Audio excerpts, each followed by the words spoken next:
Hello everyone, welcome back to my YouTube channel. Before I start today's video, considering there are going to be a lot of crybabies who are upset by this video, I thought I'd best make something very clear before I show you today's video. This video is in no shape or form a reflection of all Chinese Malaysians, and I am certainly not referring to proper, respectful and decent Chinese Malaysians in this video. In this video, I am simply referring to a very problematic subset of Chinese diaspora people who are vicious towards Chinese people who are not Chinese enough for their taste. So I thought I'd make that disclaimer so that my detractors don't get to strawman me by saying that I am bringing an attack upon the Chinese diaspora community. Because this is in no way an attack on the Chinese diaspora community, but on its most problematic members. Now, before I start today's video, I'd like to share the mental health helpline number that you can call if you're a Chinese Malaysian ultra who's offended by my video. Yes, you can call these people to seek help to address your mental health problems. Because if you are a sane, well-adjusted Chinese Malaysian person or any other diaspora Asian person, you should not be taking offense at this video. The only people who take offense at this video will be psychotic diaspora ultras who need mental health counseling. So, the mental health counseling hotline is always available, guys. Here's their number in case you need help. Without further ado, let's begin. Hello and good morning. Welcome to the cruel, heartless, capitalist dictatorship of Kuala Lumpur. I hope you're having an amazing day, because if you're having an amazing day, I'm having an amazing day. Today, I would like to clear the air on what I mean by the Chinese ultra. Are you ready? Let's go! Okay, before we start today's video, I'd like to say thank you very much to the Yumcha Sessions podcast for having me on their show. And I'd like to shout out to Jonathan and the rest of the gentlemen in the Yumcha Sessions podcast for being absolutely gracious hosts. Our podcast will be released in a couple of weeks. Do subscribe to their channel.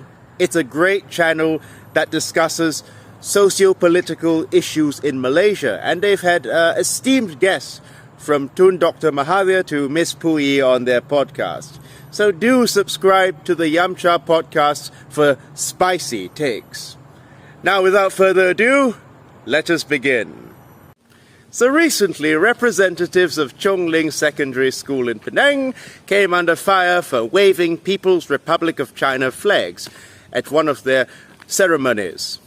Now, while this act no doubt understandably led to tremendous backlash by ultra-patriotic Malaysians, one cannot also help but wonder why there was so little backlash offered to Palestinian flags being waved around. In any case, Malaysians of all races are a great bunch of laughers. There are some of us who wish to be more Arab than the Arabs, and yes, there are most certainly some of us who wish to be more Chinese than the Chinese, and who fancy themselves as being more Chinese than the Chinese. I myself laugh as a powdered British gentleman from the 18th century stuck in the body of a Ching-Chong Chinaman.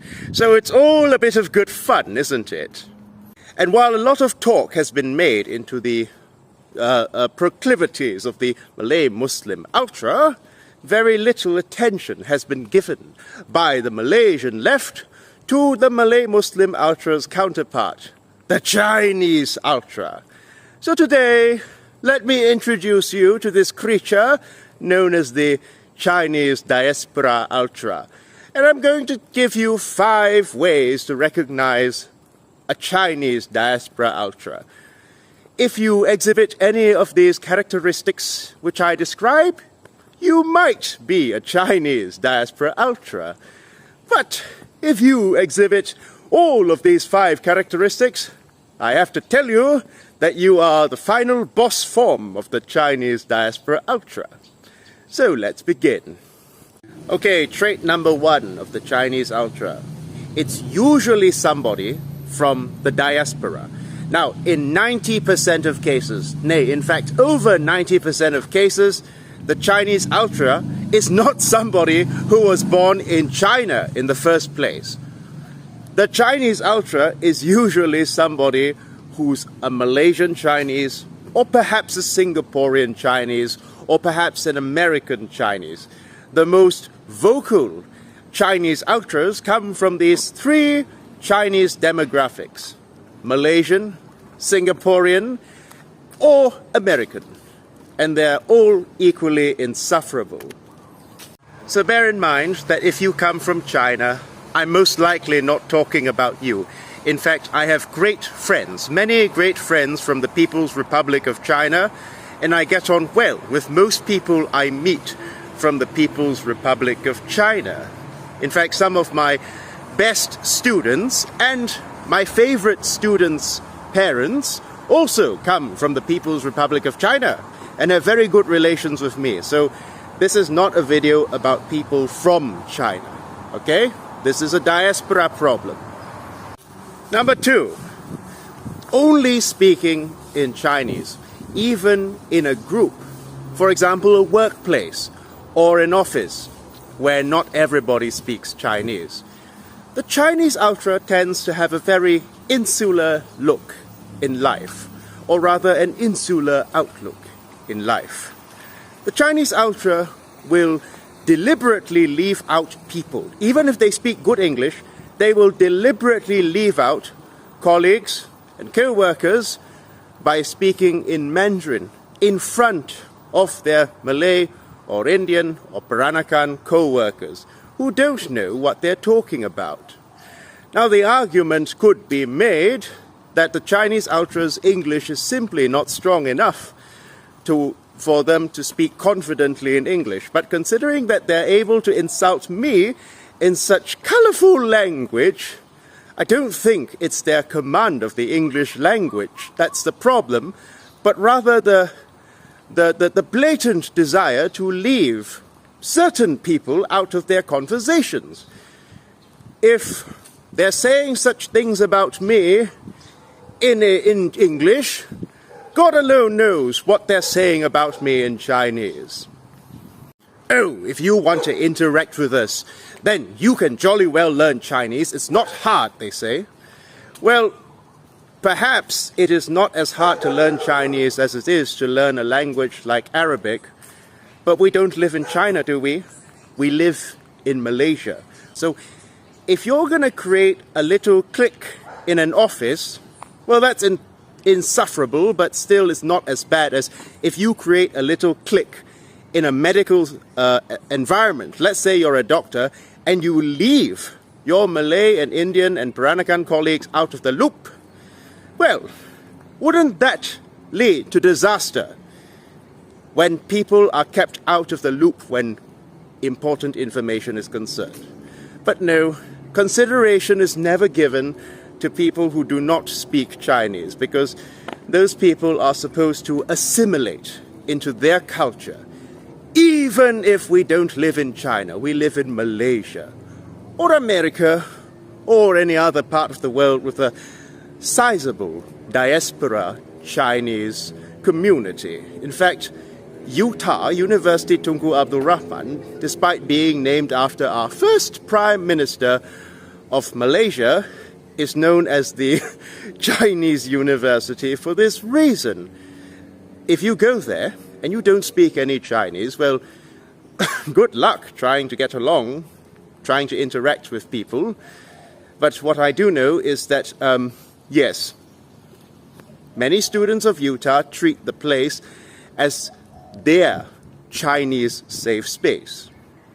Another trait of the Chinese ultra is being fanatically proud of Chinese culture and fanatically proud of being East Asian, while at the same time bitching about racism by the majority. Now, while no doubt racism in Malaysia does exist from all races, the Chinese ultra will scream and whine about how the Chinese are the most oppressed group in Malaysia, while not only treating the bananas like myself with utter contempt and hostility, but also treating other Asian groups that they deem less than East Asian with contempt as inferiors, unless they learn Chinese, in which case they become honorary Chinese.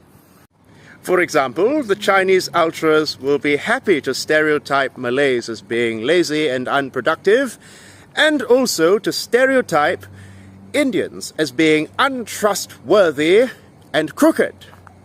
Naturally, a lot of unspoken details in public occurs behind closed doors.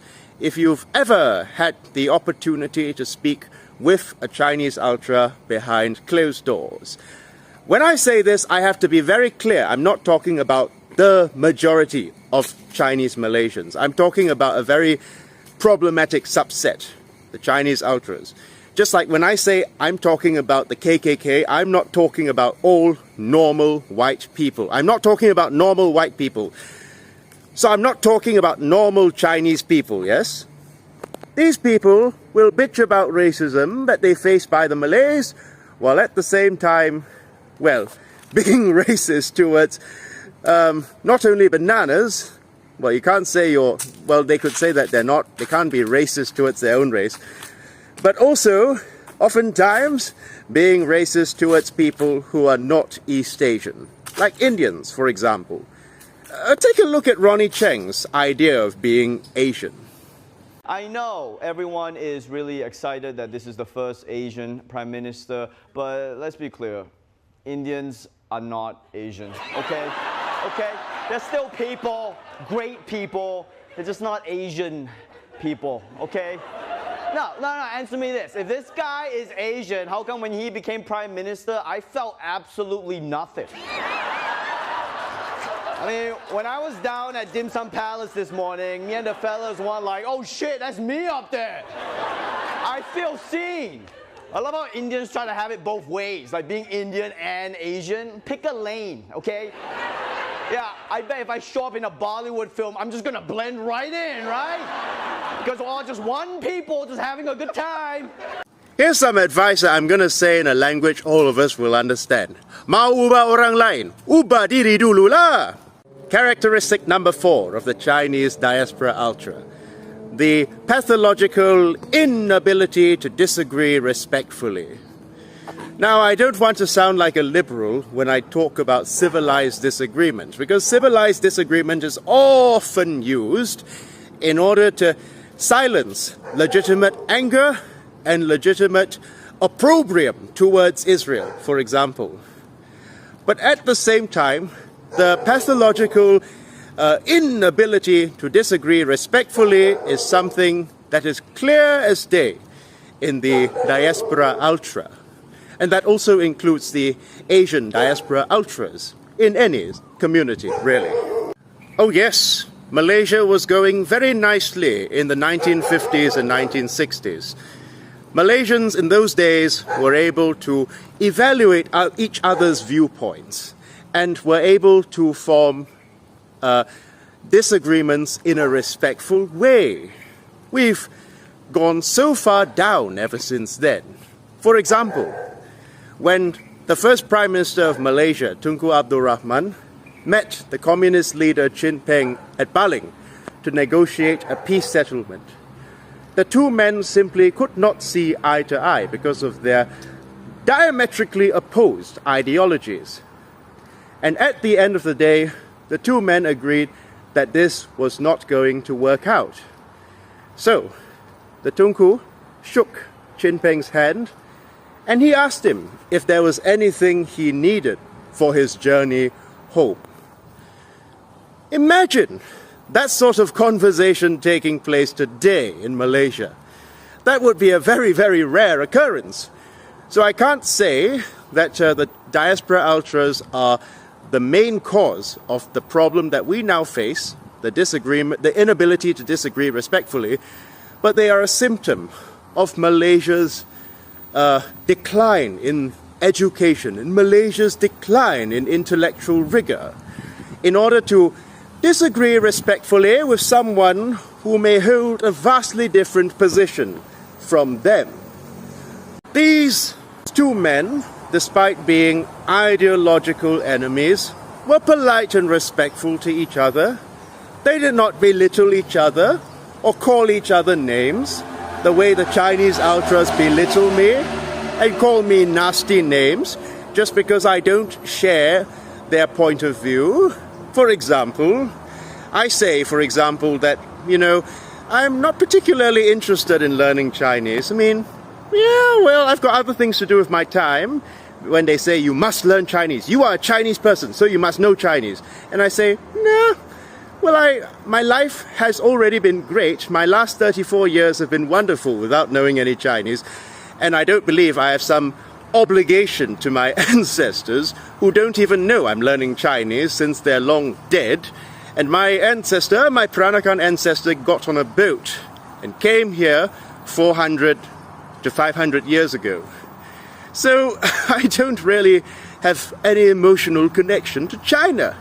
And people from China will say, okay, well, cool, you're a foreigner, and that's fine.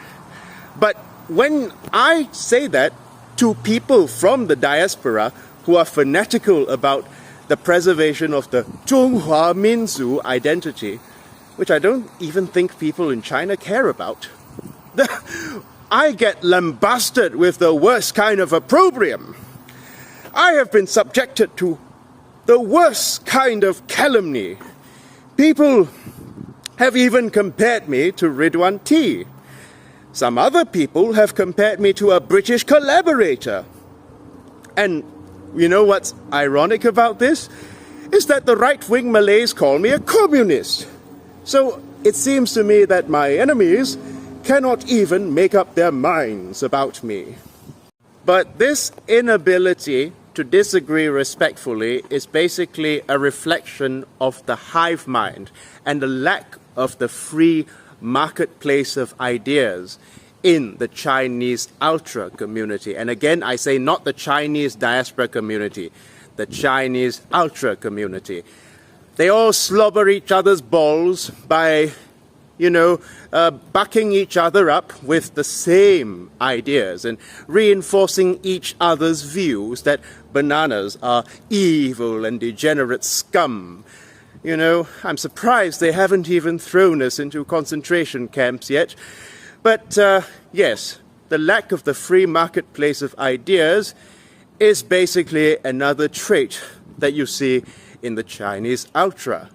Like if I say, for example, that vernacular schools are an outmoded form of education, and they were already withering away as Malaysia was becoming a burgeoning nation in the 60s, they get so angry. They shut their minds and they don't even want to listen. They compare me to Ridwan T. But the fact of the matter is that vernacular schools, as good as they are when it concerns discipline and academic achievement, were meant to prepare the Chinese diaspora for their return from their exodus. After the end of the Opium War, China had been ravaged by opium, by corruption, by colonialism, and her children were scattered all over the world. Well, I've been here for hundreds of years, so I'm not part of the diaspora by this point. But the vernacular schools were set up so that the Chinese diaspora would not lose touch with their Chinese heritage. Because at the time when they were set up, Zhonghua was set up in 1907, I believe, and Quancheng was set up in 1907. Zhonghua was set up in 1919. At the time they were set up, there was no Malaysian identity. It was assumed that most people from the diaspora were only here to make a living. And when things improved in China, they would go back. Then that's not how the straight Chinese thought about things. but that's how many first-generation people thought about things. So vernacular schools were set up for that purpose. So they made sense in that context. But yes, when I say in a Malaysian context, there's no need to have a separate form of identity, and we should all have one universal Malaysian identity, and I'm also for abolishing private and international schools. I don't believe there should be class distinctions in education, just like Confucius said. Well, certainly I'm seen as a traitor to the Chinese community. You can be a traitor, and at the same time, you can also be an outcast. So on one hand, I was told that I don't fit in, I don't belong in the Chinese community because I'm not Chinese enough. So I say, okay, I'm not part of the community. I get to give you my analysis as an outsider, right? Oh, you traitor! How dare you, Han Jian! You betray the Chinese community! You goddamn traitor! So, these people can't seem to make up their minds on what I am, but what I do know is that the inability to disagree respectfully is something that they need to learn. And finally, for the fifth and final and most important trait of the Chinese diaspora ultra is that they have a very deep and technical knowledge of the Chinese culture, but they lack the spiritual aspect of Chinese culture. Now, what I mean by that can be best summed up by the Buddha's quote. It does not matter how many holy words you speak if you do not apply any of them in practice. I thought Chinese culture, from my understanding of Chinese culture based on the teachings of Confucius, was about humanity, justice, and benevolence towards one's fellow men. But I hardly see any humanity, justice, and benevolence by these Chinese ultras. Like, can you imagine Confucius talking in such a barbaric manner? I cannot for the life of me. While I'm not dismissing the frustration and anxiety of the Chinese ultras, because they constantly get tickled by the Malay ultras who constantly talk about abolishing vernacular school, which they see as their core identity, I also cannot help but notice that there's very little humanity or benevolence shown by the Chinese ultras towards not only people who disagree with them, but rather people who don't fit their mold as to what a real Chinese person is. They have a very, very rigid mold of what a Chinese person really is. And this is not the type of Confucianism that I signed up for. Of course, I have read all the Analects in English, not in Chinese, but they will say that I am a falsifier of Confucianism, a phony Confucian, because I don't speak Chinese. But I sincerely believe that I am far, far, far more Confucian than people who go around bullying and belittling people who are not like them. I sincerely believe that I'm much more of a Confucian than you are. I mean, my minimalist lifestyle is Confucian. Look at me, I don't even wear a shirt. I am able to sleep with my bent arm as my pillow. I'm happy to eat chap fan or rice and dishes for every single meal. And I'm very content with living simply. In fact, one of my friends who went to a Chinese school, he's not a Chinese ultra. Yes, I have friends from the vernacular school.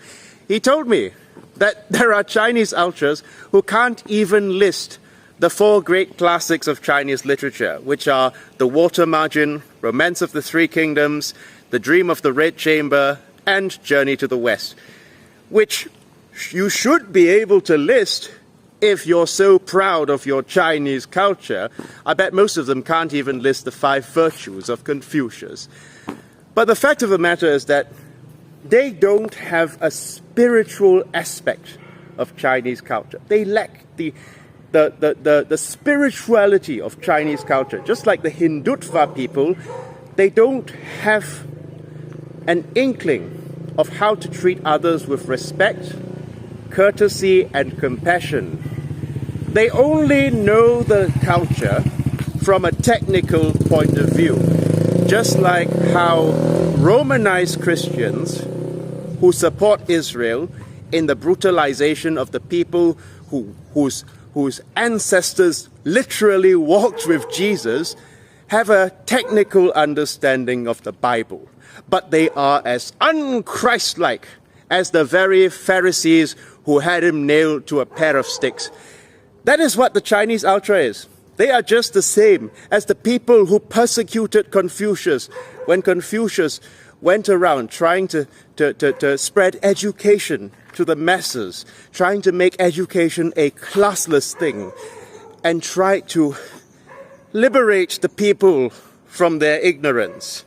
You have a lot more in common with the three noble families than you do with Confucius, my friend. And if it hurts your feelings, I'm so sorry. You've said a lot of far, far more hurtful things to me than I have to you. But I'd like to end this video by saying that the Chinese ultra is definitely not a security threat to Malaysia. Because the fact of the matter is that while, of course, they may identify with China in theory, in practice they do very little to actually learn from China in how to actually improve the Malaysian people's lives. Very little effort is put into actually learning how China applies socialism with Chinese characteristics and trying to basically get inspiration from China on how to make the masses of Malaysia's lives different. When you ask the Chinese ultra why they support China, well, they'll tell you, oh, it's because China is strong. 中国人不是东亚病夫，我们都是中国人. And nobody can bully us Chinese people ever again. Well, not that China really cares about the diaspora, but the point is, they're not interested in actually learning from China and doing poverty alleviation as well as China does. They're not interested in that. They're not even interested, I can tell you, these people would never, ever move to China. And these people would never want to live under a socialist society. Never. Because they're reactionary as hell. So I don't know why the right-wing Malay ultras keep associating them with communism. There's nothing socialistic about these people. But yes, there's nothing wrong with being proud of your culture, all right? But the moment that pride ends up leading to a feeling of superiority to others who are different from you, that's where the problem begins, okay? So yeah, these are 5 traits of the Chinese diaspora ultra, and yes, if you exhibit any of these qualities, you might be an ultra. If you exhibit all 5 of them, you are the final boss form of the Chinese ultra, and we are not friends. Thank you. Have a nice day.